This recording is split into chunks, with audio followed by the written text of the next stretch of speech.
నిజంగా ఈ టాపిక్ కూడా డైవర్ట్ చేయడానికి, ఆశ్చర్యకరంగా ఈ టాపిక్ డైవర్ట్ చేయడానికి చంద్రబాబు నాయుడు గారి పార్ట్నర్ కూడా, ఆయన కూడా ఒక సైడ్ క్యారెక్టర్ మాదిరిగానే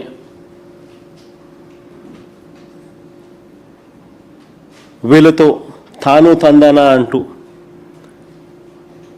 పొలిటికల్ డ్రామాలు ఈరోజు అందరూ చేస్తూ ఉన్న పరిస్థితులు. నేను చంద్రబాబు నాయుడు గారిని, ఆయన పార్ట్నర్ గారిని ఇద్దరిని సూటిగా ప్రశ్నిస్తూ ఉన్నా. ఈ రాష్ట్రంలో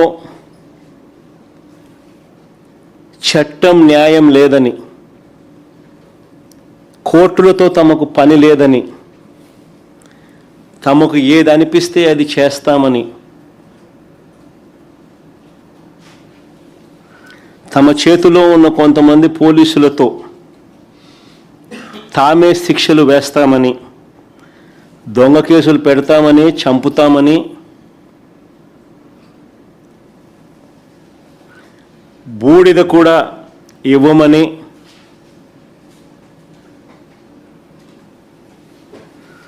అధికారిక ప్రకటన చేయగలరా? చంద్రబాబు నాయుడు అడుగుతా ఉన్నా, ఆయన పార్టీలను అడుగుతా ఉన్నా. అధికారికంగా ఇవన్నీ మేము చేయగలమని చెప్పి మీరు అధికారికంగా ప్రకటన చేయగలరా?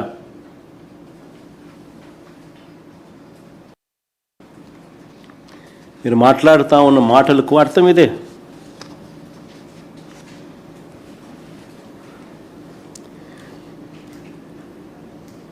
కవరప్లో భాగంగా సాయి కృష్ణ మొదట రౌడీ షీటర్ అన్నారు. కవరప్లో భాగంగా ఇదే సాయి కృష్ణ అనే పిల్లాడిని మొదట రౌడీ షీటర్ అన్నారు.